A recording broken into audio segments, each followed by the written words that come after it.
All right, welcome to the Ultimate Hockey Show. I was not expecting that.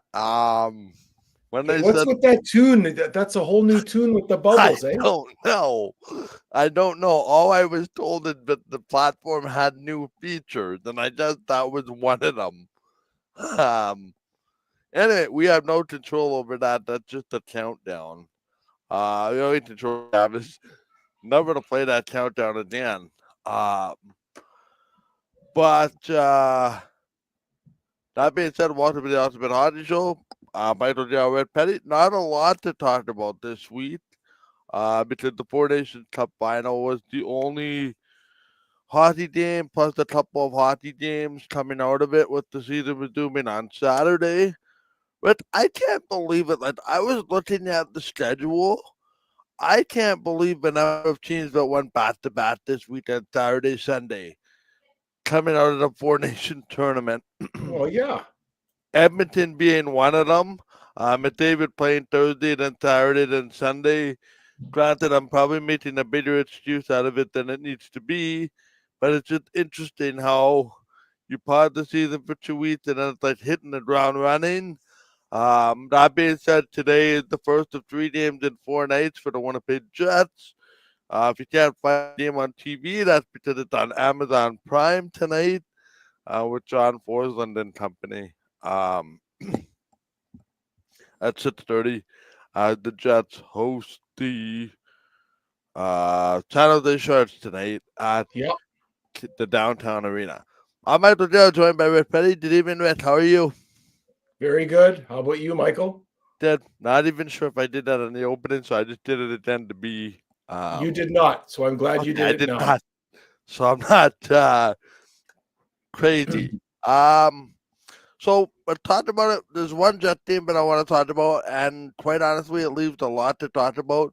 But let's put that to the side because I think the hockey game of the week was the game that we were all looking forward to on our last show, Canada and the U.S. Mhm. After Canada beat Finland, the U.S. lost to Sweden, which I think we talked about. The U.S. also lost to Canada in the Four Nations Cup final, thanks to Jordan Binnington and his brilliance in that and some timely goal scoring in overtime, most notably. What did you think of the game? For what? For the Canada US Four Nation Cup final. Yeah. It was a good game, but it was exactly like we had chatted about it, right? We were sort of saying, what is it going to be like? Is it going to be this offensive shootout or this and that? And I mean, I don't know. I can't recall what you said, but I know what I said. And I hate to tell you this, but it was bang on. In that I said it was going to be a low scoring game, a defensive grinder, 2-2 into overtime or late in the period, 1-1. So the game's going to end up 2-1, 3-1, then with empty netter, or 3-2. And Nostradamus that I am, I banged it out of the park 3-2 in overtime. Because you know why? Because these teams, it's as much as it is about winning, it's about not losing is just as important. Like when you get into that game, especially when you get into sudden death, right? So Yep. um, it was a really good game. I thought, listen, you go into overtime, anything can happen, right? I mean, Right. the Canadians were down and then they scored the goal to make it even. Now you go into overtime, anything can happen. The Americans had a few chances to score. There was like one by Brady Kachuk there, right Oh, along the goal he's line where seeing Binnington that one spun in his over and sleep gloved that still. thing. Yeah. So, and Binnington at times during the tournament, he looked meh. But in that final game, he was very, very good. And he was the reason why they were in it, because they were probably, you could even argue they were outplayed to a large degree in the third period. And Mm-hmm. even in the first part of overtime, the Americans had more chances to score, had more control of the puck, had the puck more in the offensive zone than conversely the Canadians. But all it takes is one chance and make one mistake. And, I hate to point it out, lots of people did, but why two Americans go into the corner to check Mitch Marner with the puck? I mean, Austin Matthews, like, did he want to have a hug with his teammate there from the Leafs and go down there, Oh start man. checking Like Matthews goes into the corner for what? And he leaves McDavid wide open in front of the net. I mean, I had friends who know nothing about hockey. They said, "What is that? Why does that guy go in the corner and go after a guy? There's already somebody in there and leave the guy wide open in front of the net to score." Good question. Very good question. You're not a hockey person and you still ask the right questions. So I'm sure Austin Matthews, he doesn't feel great, but that's what it is. It's one mistake. You have some one bonehead play. You chase the puck. You go in the corner for whatever reason. You forget to watch your centerman. You got to watch your matchup in front of the net. You forget. Boom. That's McDavid. what we call a brain cramp, and that's often what decides a lot of overtime. Yep. Yep. So they often say the first mistake loses the game. yeah. And while that was the first real mistake of a hockey game. Good evening, Rob. I see you found your way into the comments. That's great. What does this do for hockey, particularly the best on best? I mean, over 6 million Canadians watched 7.6, I think it was, during the overtime. It was an American record behind only Vancouver 2010 on ESPN. What does this do for the future of hockey, particularly best on best? Because I think the NHL walked themselves into this tournament is, I think, better than they even bargained for. Like, I was reading online with somewhere that said, Sportsnet was projecting before the tournament internally a Canada-US final that averaged 3 million was the number. They more than doubled that. They more than doubled the American audience from even the Saturday round robin game to the Thursday championship. Is this the NHL just stumbling on a pot of gold unintentionally, or did people just miss the best on best hockey and it's about time and people really latched onto the product? Yeah, I think you're right. I think people want to see tournaments. It's why, as great as the ESL is, and the Bundesliga and even the Champions League games, people want to see Euro Cups. They want to see World Cups in soccer every 4 years, respectively, because that's something about cheering for your home nation and cheering on according to with other people from your country and cheering on the flag. I think it's a good thing. It helps to bring people together and helps to grow the sport internationally, and that's the case for soccer, and that's the case for hockey. So I think it's good. It's not a bad thing. It's just a little bit, like I said last week, I'm a little bit disappointed that there's only 4 teams, but I get it. Maybe if you have the Olympic break, that's going to be actually, I'm not saying probably, it will be a little bit longer. That could be 3 or 4 weeks. So I don't know what they're going to do when they go back to the Olympics. They're going to have to start the season like the last week of September and run it, or even the mid-September or something. Or newsflash, the season is starting at the exact same time. So how are they going to fit all those games in? They're going to fit them in the same way they did this year. Yeah, but how long was the break this year? It was 2 weeks. It's going to be an 11-day break for the Olympics. They're going to get all the games in 11 days? Basically 2 weeks, yeah. Okay. Mind you, that's true because they're playing games on the same day, right? There's more there's right. Multiple games happening at the same time. Yeah. Right. They're using multiple venues. I think it's up to 2 or 3 venues in Milan, Curtano next year. But I don't know, Rich. Like, I get pretty annoyed with this truncated schedule, and it's coming from a person who lives in the city but resides in the city of the NHL's number 1 team presently. Like, I get it. You're gonna have these tournaments, but is it really at the expense of 4? Is it really at the expense of 4 games and 6 nights every 3rd week to carve out a break? Like, for me, the NHL calendar's kind of been screwed up. I don't want to say, but like, It's Well, been different since COVID, and they've been trying to play catch up. Um, I can remember the preseason starting with in the second week of September to time the National Hockey League to be the first Wednesday in October. Now it's the second Tuesday in October. So almost a few days later. And the start of the playoffs has now been pushed a week later. Game 7 is often pushed up against free agency by 1 or 2 days. Um, but I think hockey needs to take a long, hard look at the way it does their calendar. Um, to me, I don't think it's beneficial to be playing Stanley Cup final games in the middle of June, middle to late June. And you and I talked about this as a ad nauseum as a broken record. Like, why are we playing hockey on June the 24th? Like, for me, I think you should start hockey on like September 15th. You know, you do your preseason, cut it a game or two. Do you really need 8 preseason games when your veterans probably only play 3 or 4 of them? Could you not cut the preseason down to 4? Start your season in later September and find a way to be done at the latest in the first June or preferably even earlier. Like, I don't know. The whole thing just doesn't seem great to me. And then when on years where you have this tournament, you're playing 3 quarters of your season before the first week of February to make up for a tournament.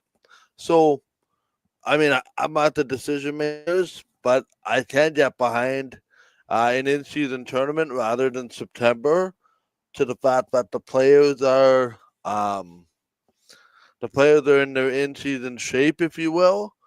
But like to me, just playing hockey in late June, it makes absolutely no sense. yeah, And Ian made the great comment. It's all about money. It's all about money. They want to have exposure. They don't want to have to give up revenue by cutting preseason games and cutting the number of regular season games. Doubt it changes anytime soon. That's probably the reality of it. yeah.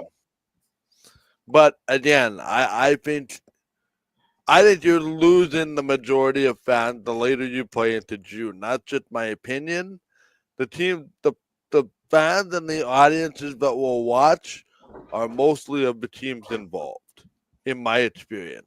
Yeah, Like if um if San Jose was playing give me an Eastern Conference team in the Stanley Cup final, hi buddy.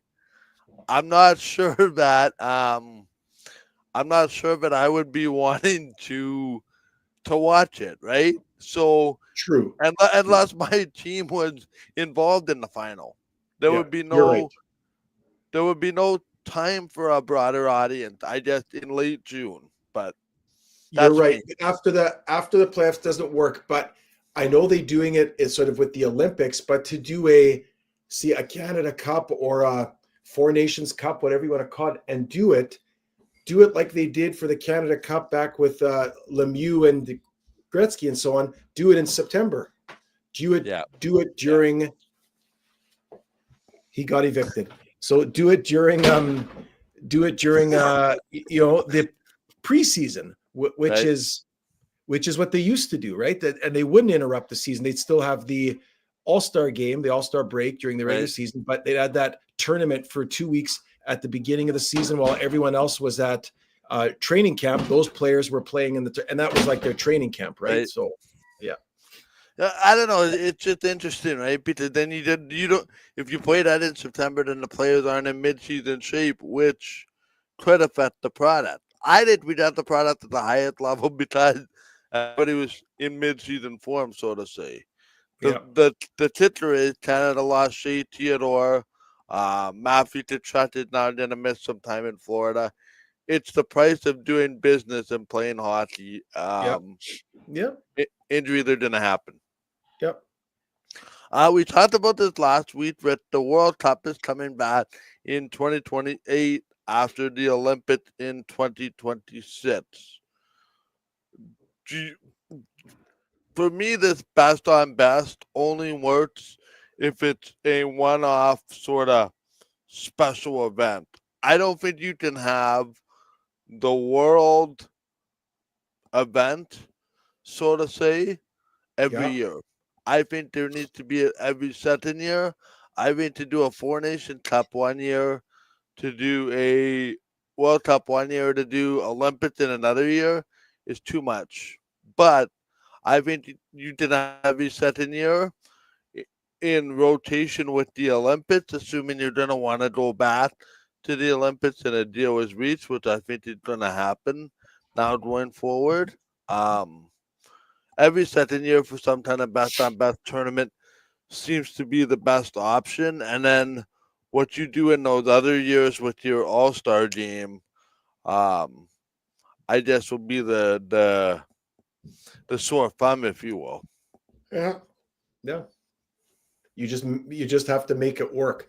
But like, do you know, just not that I'm trying to diverge from what we're talking about, Yeah. but since you brought up All-Star game and All-Star teams, is the NHL this year, even though they didn't have an All-Star break, are they gonna have an end of season or mid-season Nope. All-Star? Nothing. They're not going to be. So this is going to be a year where there's going to be no No, so the All-Star. All Star game was, for all intents and purposes, the Four Nations Cup. Right.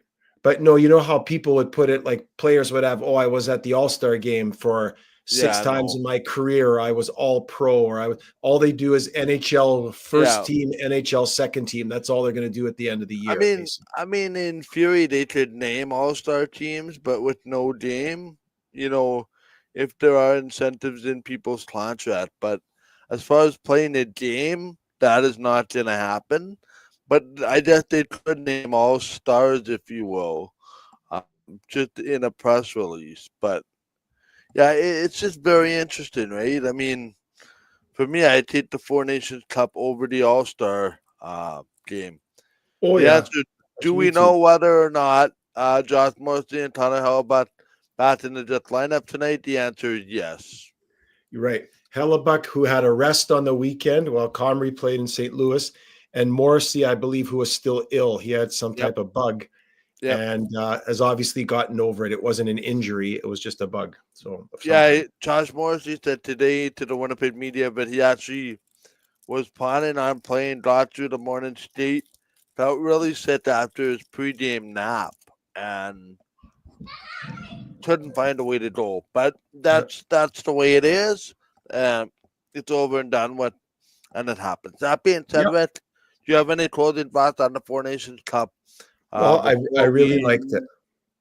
I really liked it. I hope next time it comes, things in Ukraine and Russia have been settled, and we see more teams. We see Russia, we see Slovakia, we see Czechia, and maybe Germany, and make it an 8-team tournament, whether it's the Four Nations Cup, then it's the 8 Nations Cup, or the World Cup, or of Canada, or the World Cup of Hockey, or something, whatever it is. We go to 8 teams. I wasn't a big fan. I don't know if you remember. Yeah, you do. I'm sure you do, because you remember everything. But that when we did it, I guess a number of years ago, and they had that rookie team or new player team where they had all guys with less than 3 years experience in the NHL playing on a team. I think it was, right? Did you recall that? Yeah. Stop Pardon texting. me? Do you remember when they had in the tournament a number of years ago, that young players team that was just a bunch of guys with 2016. And it was guys with less than 3 years experience in the So NHL. There's a whole bunch of guys who played out, right? But whatever that was, it wasn't just when they were drafted. It was they had to be 3 years or less games played, like less than 240 games or whatever it was, 200 games. And they had all those guys. That I didn't like. Young stars. Right. Young stars. Thank you. I didn't like that. No. It's way too gimmicky. I don't like it because I don't know who to cheer for, because it's just a bunch of young guys. So I know they did that for the tournament. See how it works. I'd rather have 8 nations, do an 8-nation cup. Away you go. Boom. That's my opinion. But they already said that. I still like the hockey. They already said that if it was indicated in the press release, it's going to be 8 nation teams, no specialty teams, Okay. if you want to call it young stars. Okay. To Good. be honest, I also think that was a way to get their young stars exposure, knowing what was coming. Because under the previous arrangement, those young stars wouldn't have been playing in the tournament any other way, potentially on their national teams. But that's neither here nor there. I hope it never happens again. No disrespect to the team, to the players that were involved in that. In that type of Yep. scenario. Hockey on the ice. What did you think of the Jets game on Saturday? I can tell you what I was thinking. Okay. Why don't you tell me first? What an emotional roller coaster. Mhm. But a great hockey team and a good team finding a way to win. And I saw a fragile team in the St. Louis Blues that Yeah. defended, and couldn't deliver the knockout blow. Yeah. They left one door open for the Winnipeg Jets to come back, and they walked right through it. Yep. Yep. And I agree with you. And St. Louis is one of those teams now that are kind of on the bubble, right? Are they going to make the playoffs or are they not? Just like Montreal, just like who else would be in that boat? Maybe Vancouver. Who I'm just trying to think off the top of maybe Calgary. Anaheim to it, maybe, although they Anaheim's further back. Anaheim's not even in. I don't think they're in a playoff spot or even hunting for. They're one. not, but they're way off. I'm talking about the teams that are close. I'm talking about teams that are right there. Yeah, like either in the last wild card or just out of the last wild card, like what the Rangers are doing now. Like the Rangers, I think they've said, "Yep, that's it," and like the Flyers, like Columbus, you list your name, and so I'm waiting for these teams to kind of do like a self check, if you will, and then we're going to see. I think honestly, I think we're going to see activity well before the trade deadline. I think we're going to see it because you said the trade deadline is when? It's March 7th, Friday. Yeah, and that's Friday. Okay. So I believe we're going to see lots of activity this week going into this weekend, a week before, because I think people that want what they want, once they decide we're all in, not just to sell, but to buy, it's going to be a buyer. I think because the sellers can still wait and they could put it out there and say, yes, okay, these guys are available. But the buyers, if you're a buyer and you're ready to go, it's like Cheveldayoff. When he goes, he doesn't wait to the last minute because then you get it's like going to an apple orchard 5 days after they open it up. All the good apples have been picked over already. You just get the stuff that fell on the ground or the stuff that's not ripe yet. You don't want any of that. So it's the same thing here. I think if somebody's ready to buy, whether that's the Jets, Washington, Florida, you name your team that's in first place, Vegas, the Stars, there, especially Jim Nill in Dallas, he wants to go. Same thing with Carolina. I heard Rantanen now they can't get him signed. They may trade him again. Did you hear that? Yeah. If they can't get him signed, they may push him out before they trade him. They just gave away 2 guys to get him. Now, what are you going to do? You're going to trade him to somebody else? You better do a sign and trade because I don't know how you're going to get value. You lost Drury, and who did they lose? Drury and who? Natchez to Colorado. They get Rantanen. What are you going to get back for Rantanen? A second or first round draft pick and some futures? Well, you just made your team weaker going into the playoffs now, Carolina. I don't know what that general manager is doing. Like, again, I'm not a manager, but just on the surface, to trade for Rantanen and not be able to even have an idea that you may be able to sign him. Why didn't they do what LA did with the Dubois? I know it was a dumb deal, but they went to the Jets. They said, can we negotiate with him? They got that 8 year, $8 million a year, whatever it was, and boom, got it signed. And then the Jets traded him. Now you know what you're getting, and now you can give up value. Who's going to give up value if you know Rantanen's kind of I may not sign, I want to go to free agency. what is he worth? He's not worth anything. Yeah. That's bad. Did So you hear? Carolina's in trouble in that one. Oh, Did you happen to hear one of the teams potentially interested? in Rantanen? Yeah. Don't tell me Winnipeg. I'm going to throw my computer through the window. No. Okay. This is exactly what I heard. What, Winnipeg? Yes, exactly what I heard. It was on 32 Pots, the podcast with Friedman. That the Jets are interested in trading for Rantanen. Yep. For Yep. what? Well, no, he said the Winnipeg Jets will be an interesting team to watch if he gets traded again. I'm just telling you, don't shoot the messenger. That's kooky talk. Because what they can't even afford, they couldn't afford to sign Dubois to $10 or $11 million a year. Now you're going to sign Rantanen to $11 million. Yeah. When you've signed Hellebuck and Scheifele, I don't know. It's all, you know what that is, Michael? That's all yup. Yep. Right?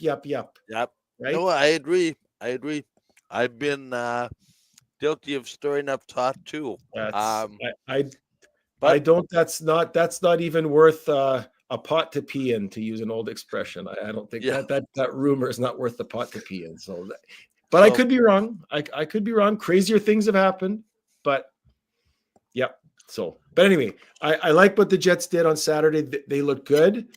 They fought back. They found a way to win. It's another way to win without your number one goalie and your number one defenseman in the lineup. Find a way to win. You don't do well on the power play, still find a way to win. Get a last-minute goal. Find a way to win. What about the overtime? That overtime was wild. Well, the overtime was good. Well, I mean, the Blues had a chance there. They came down, and then on a 3-on-1, and then the Jets went back on a 3-on-1, and guys can't. Well, I guess they hit the post, and then the Jets couldn't even get a shot off. It was just, I mean, that game should have been decided in overtime. There was a lot of chances to score, but I'm happy it was settled then. And I also just want to say, before we get to this comment, I love that the Jets signed Nemestikov 2 more years, $3 million a year. To get him at 32 years old, I'm glad they didn't sign him for 10 years or 8 years, whatever. Nemestikov's realistic. 32, they sign until he's 34. That's kind of around the age where your play starts to diminish. If they can get 2 more years out of him at $3 million a year, if he's their second line center, do you know what a great deal that is to get a second line center for $3 million a year who plays with 2 guys like Perfetti and Ehlers the way he does? That's a bargain. And you know what? If they find somebody else, they trade for somebody, or Colby Barlow comes up, or Brad Lambert now becomes Mark Messier, and he moves into that second line center position next year. Very good fourth line center. Then you know what they do? Just let me finish. Then they put Nemestikov down on the fourth line, and you've got an amazing fourth line center in Nemestikov who can check and kill penalties. That is one of the best signings, and it goes by like nobody even notices it. And it's like, what is that? Yeah, that's why the Jets are doing well, and nobody notices because of signings like that. Getting a guy like Nemestikov for 2 years. And the way they got him next to nothing, like 2 or 3 trade deadlines ago. I know. And he wants to be here. He loves playing in Winnipeg. Put that on a postcard and mail that to every city NHL team in every hockey team in the NHLPA. Yeah, you're coming in hot with the one-liners today. I like it. Sorry. I'm fired up. We haven't done a show for a while, so I'm fired up. So you want to comment on this from Ian here? What he says? Any chance that Crosby gets moved? Yeah, I'll answer this 2 ways. Do I think he gets moved? Yes. Oh, sorry. Do I think he gets moved? No. Should he be moved? Yes. Okay, that's a good answer. I think if you're smart, which I'm absolutely certain, but Kyle Dubas is one of those. Sometimes I wonder, though, the trade Carlson, etc. To me, the whole thing just, what do the Pittsburgh Penguins have on their roster right now? Ian, you're free to chime in here too if you want, and everybody in the chat to kind of stir a friendly discussion. to get something of value for a rebuild, you need to give up something of value for a rebuild. To me, the Pittsburgh Penguins do not have many pieces that would fetch a very large return. I realize, as Rob said, Crosby made it clear he wants to be a career Penguin. I get it. But if you tell him, hey, you can go to Colorado with your buddy McKinnon and go for a Stanley Cup again, he would go for that if you can get the pieces. The bottom line is the Penguins, for me, have very few pieces that could fetch the type of return needed to turn around the team. Crosby is one of those guys. And I think you said this about a month ago when we brought this up. There's nothing wrong with saying, hey, Sidney, you've been a Penguin for X number of years. Thank you for your service. We're going in a different direction. We're going for a full-blown rebuild. When your career is done, come on back. We'll retire number 87. You'll be a lifelong Penguin. The fans will love you, etc., etc. I think for the betterment of the team, they need to move Crosby. He's the only one of value. Otherwise, the Penguins will be in this perpetual cycle of mediocrity, which they are now. And but yeah, okay. And that's what I'm saying. Like, should they move him? Yes. Will they move him? I don't know. Well, okay. Or maybe another question is, should they move him? Yes. Will they move him? No. But can they move him? That's maybe another question to ask. And that maybe we're not sure, because Sidney Crosby, if you're whether he has a no trade clause, even if Sidney Crosby had no trade clause, he had a no trade clause, or he had no trade clause on his contract. Either way, as who he is, as the general manager, you go to him and his agent and you sit down, you say, Sid, here's what we're thinking. And to me, I don't know if that conversation's been had, but if I'm Kyle Dubas, with my team where they're at, they're not going to make the playoffs. You and I talked about this. I've seen that team. They've got some good pieces, but they're not deep. They have to do a rebuild. It's time. They have to say goodbye to Malkin and Letang and Crosby and so on, and they have to say goodbye. But Crosby says, I don't want to be traded. So Crosby's a guy that believes in legacy, just like Scheifele, right? He's not like, oh, I need a cup like a Ray Bourque. Trade me anywhere. I'll always be a Bruin, but I want to win a cup before I retire. Trade me to Colorado. Crosby, he's won cups. Ray Bourque never won one.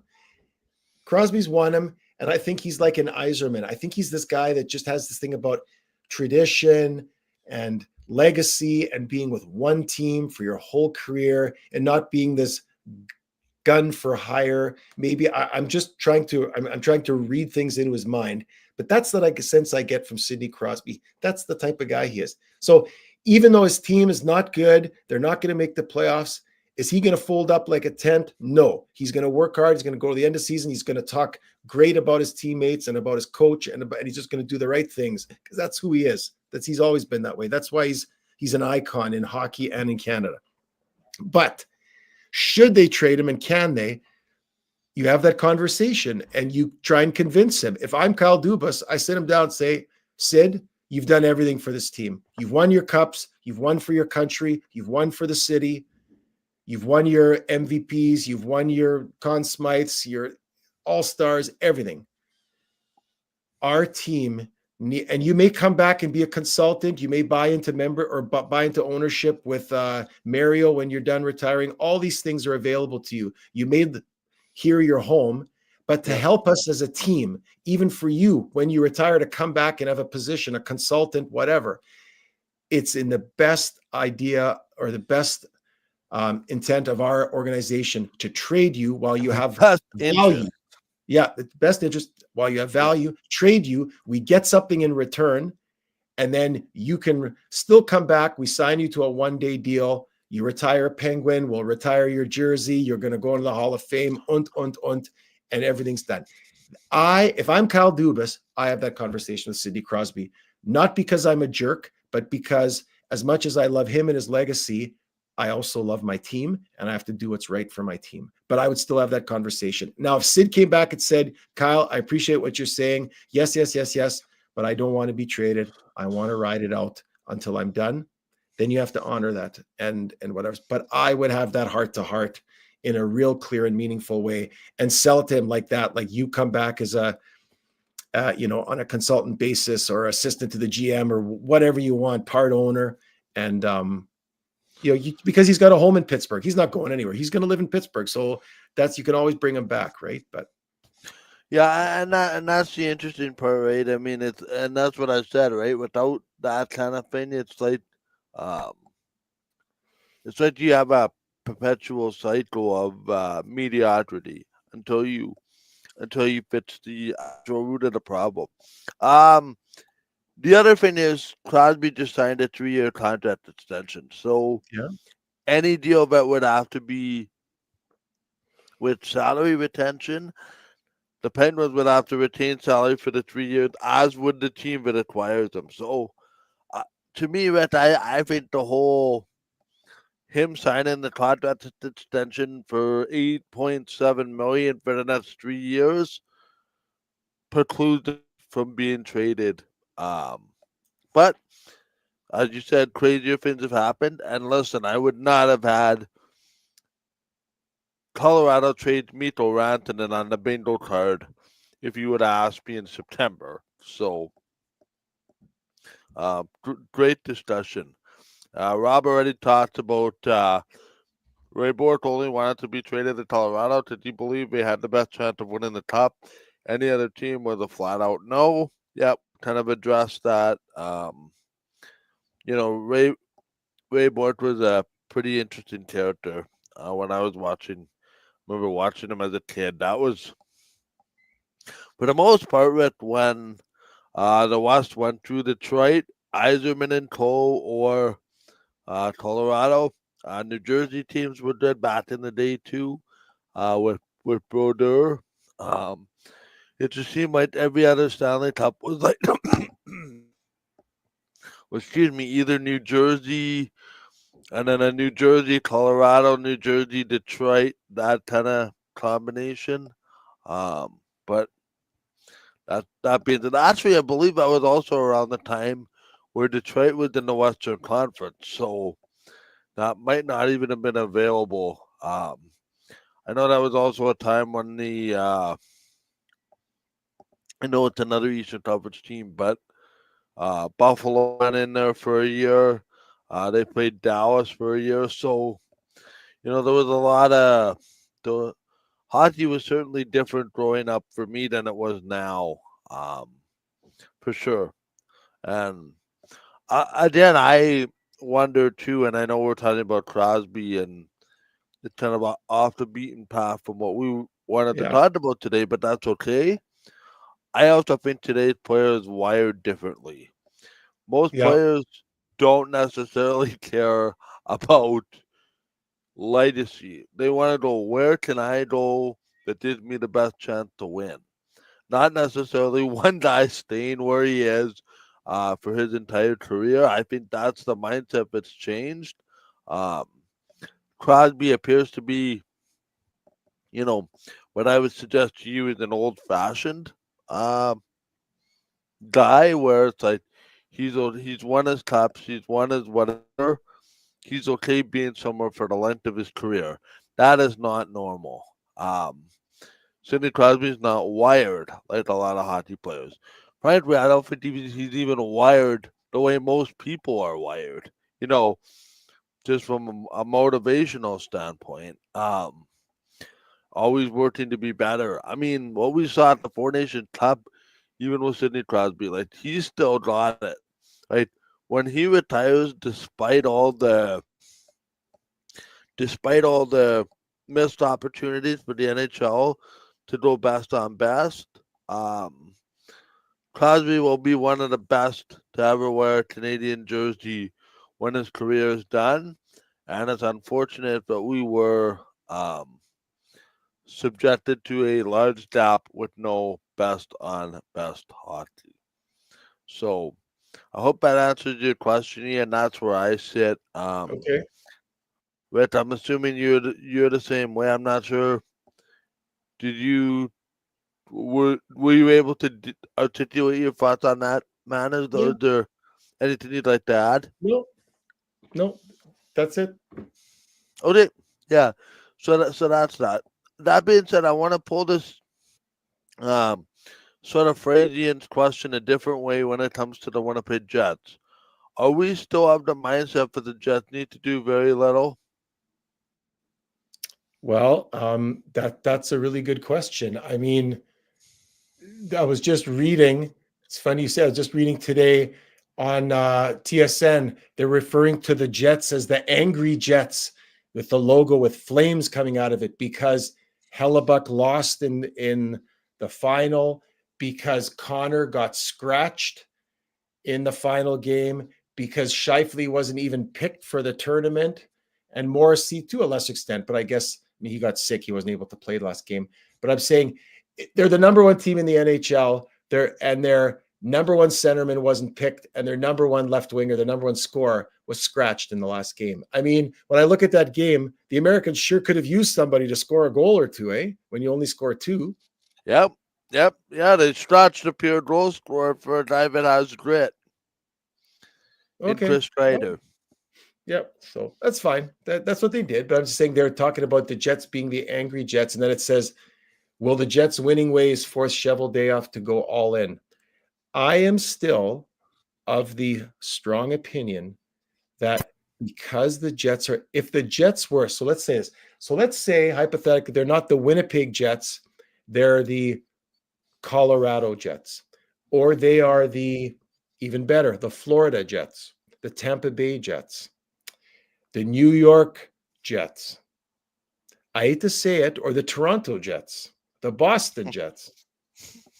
Then maybe you you go all in this year because you have a great team and you know that you can still be active in free agency and you can do a really good job of attracting UFAs to fill the holes that you're going to have over the next few years because you're trading away first round draft picks. And maybe not even this year, but in, let's say, 3-4 years from now, Yep. or when you can't make these picks and you can't hang on to your guys. The Jets are not in that position. The Jets have to draft and develop and then sell the idea of being part of the Jet family for the 8 years and hopefully getting your draft choices like Shifley, Connor, Ehlers, Morrissey, Hellebuck. Hellebuck, etc., to sign deals into UFA years to hang around. They've done that with Morrissey, with Shifley and Hellebuck. Now they got to do it with Ehlers and Connor. If they can do it with Ehlers and Connor, then you've got something. But I'm just saying, to trade away first round draft choices for a guy you may only have for a month or two, and he may not even fit in with your team. I don't know what. I just don't know. And that's my other question is too, is what are you going to trade for Parayko? They're all talking about, oh, get Colton Parayko. What do you have to give up to get Colton Parayko out of St. Louis? Do you think we're the only ones that are interested in him? There might be a few other teams that might be willing to throw in a first round draft choice. I don't know if we want to, or we even have one to trade away. I think we have one for next year, not for this year. But anyway, I am of the opinion, stay the status quo and use your guys from within. Somebody gets injured, promote from within, stay loyal to your team. They've gotten you this far. Let everybody else trade away the future, because you're not going to have a future, Winnipeg, because you will not be able to play in free agency the way that other teams can. That's my opinion. How about you? I'll say this: the Jets need to make a move, but it's not for a big fish. So what do you think? They need something to fortify that bottom pair. I watched Logan Stanley and I watched Billy Hanel on the same lineup the other night. I almost had a heart attack watching it at times. Why? Because it was so good? It wasn't good. It was, I don't know. For me, it left a lot to be desired. And I think if you get the way you want to go, the third pair of the Jet defense needs to be a little bit more fortified. And I'm not saying with a Colton Parayko. I'm saying with the Jamie Alexiak, a Brian Dumoulin, somebody that has experience, that has been through the fight, that has been through the trenches of a long playoff run. You don't like You don't like Colin Miller and Logan Stanley as your third pairing? I love that pairing. Let me ask you this: Would you rather have Stanley in the lineup over Brian Dumoulin, Yep. or would you have Brian Dumoulin in the lineup and then Logan Stanley as your number 7 if somebody gets hurt? No, for playoffs, I'd rather have Logan Stanley and Colin Miller. You know why? Because in the Why? playoffs, speed is not as big an issue. There's not as much room. You know what's big? Hitting and clearing the front of the net and playing tough. And you know the two defensemen on the Jets who do that the best are the guys that play on the third pairing. Miller and Stanley. They kill penalties. They're the toughest guys. They'll scrap. They'll give guys the business in front of the net. I mean, they all do. I mean, DeMello Morrissey, sure, okay. Pionk he plays above his weight class, so he's a tough guy. He'll hit. And Sandberg is strong. I mean, he plays tough, but he's not that edgy kind of, the grit, the way that Stanley and Miller are. So for me, I don't take Miller and Stanley out of the lineup. I love that third pairing. If you need to play them up, if you want to put in, if you get guys that are taking too many liberties, then you maybe play Miller with Morrissey, or you play, play Stanley and Miller a little bit more regularly. Play them play them every third shift and have them killing penalties. But nope. yeah, For me, the playoffs is a different animal. We've seen it. The last 2 years, the Jets have not done well, and it's because they didn't have enough grit and they didn't have enough sandpaper. They didn't go to the hard areas to score goals. They haven't done much to change that. They've gotten mature. Maybe they'll be better in the playoffs this year, but players like Ehlers and Perfetti, and even Nemestikov, Connor, those are soft players. I don't know what happens in the playoffs. It gets harder. You don't have enough room to wheel and deal and gun. And, if you got a power play, that's one thing. But shift to shift, a lot of it is just dump and chase, banging bodies and throwing pucks at the net and getting rebounds and screening shots.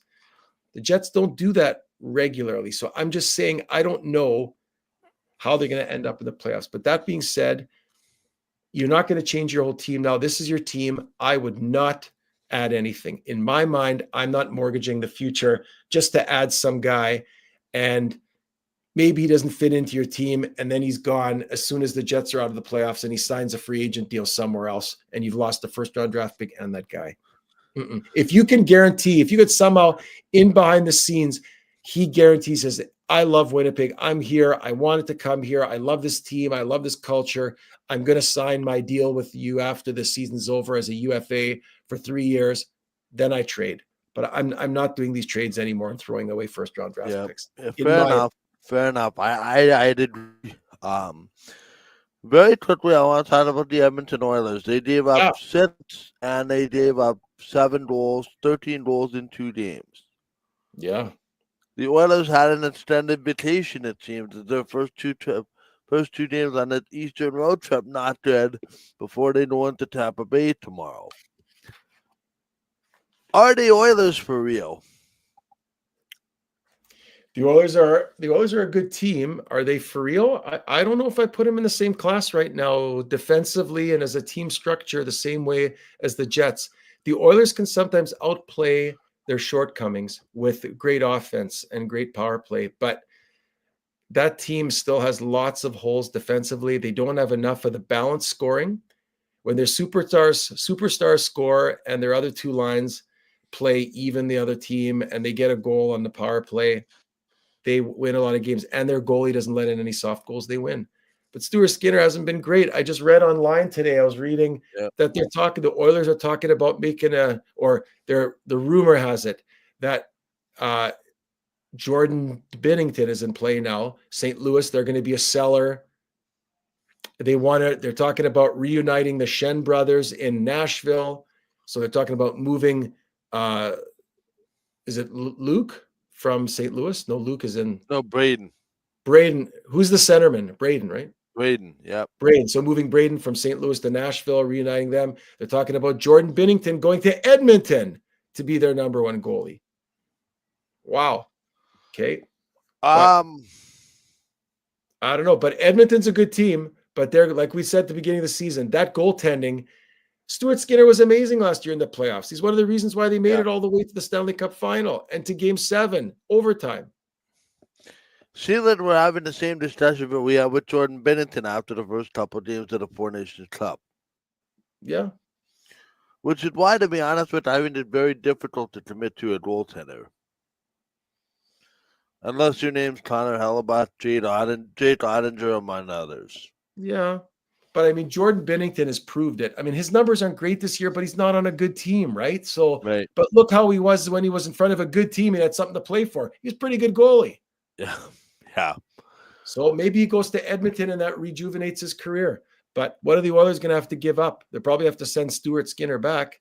Stuart Skinner makes a fraction. I think he makes half the amount of money. I just read today, Bennington's on a $6 million per, and I think Skinner's on a $3 million per. So I believe that I'll say this. I believe that the St. Louis Blues need to move on from Jordan Bennington this offseason or at the trade deadline.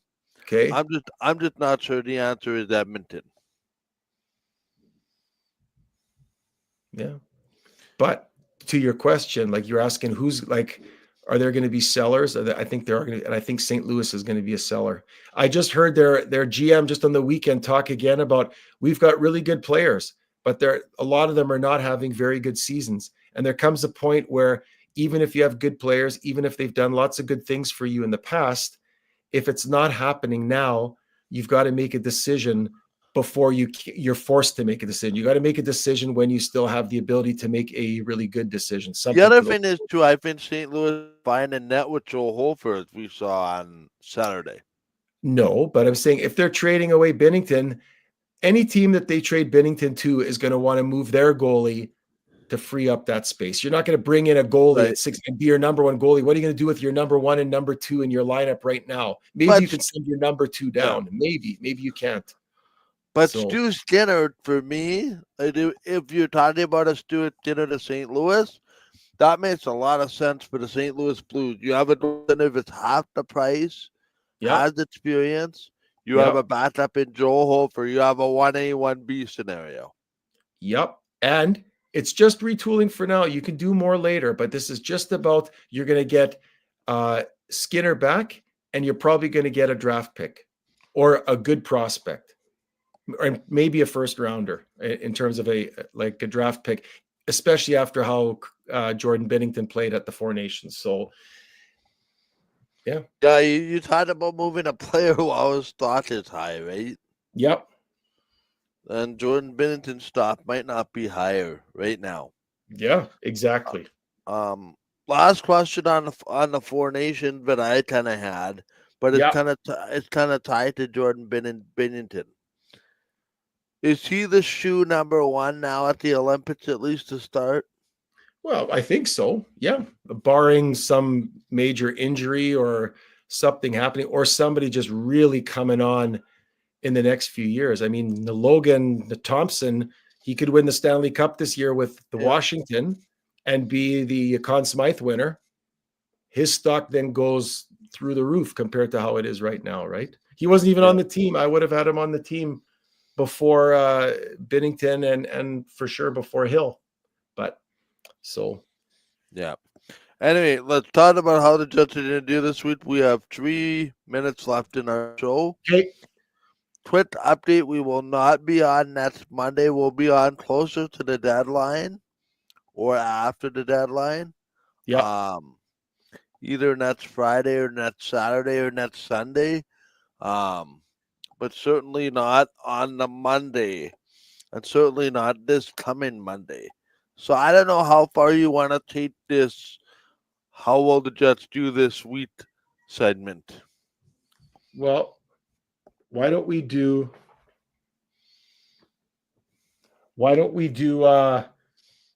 to next, let's go to next Monday.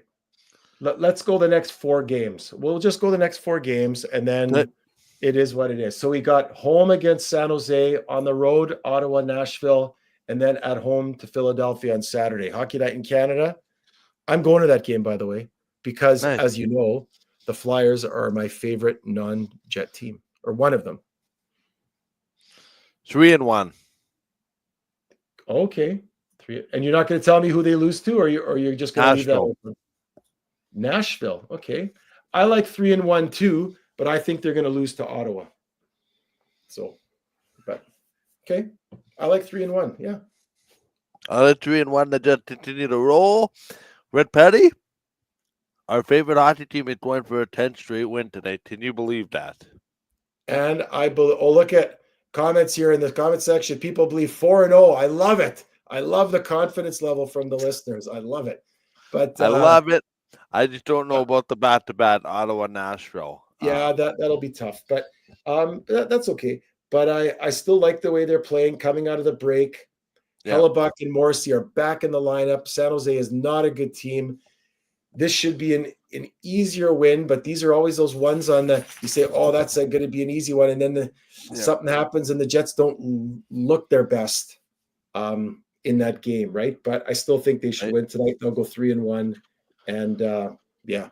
And as a reminder to folks, the game tonight is not on TSN2. It's on Amazon Prime, right? Or not TSN3 or Sportsnet. It's Amazon Prime tonight, Sportsnet Wednesday, TSN Thursday, and Hockey Night in Canada next Saturday. Yep. All right, for Red Petty, I'm Michael Johnson. We will see you next week. Stay tuned to our social channels to let us know when, or to let you know when our next show is. For Michael Johnson, good night from Winnipeg.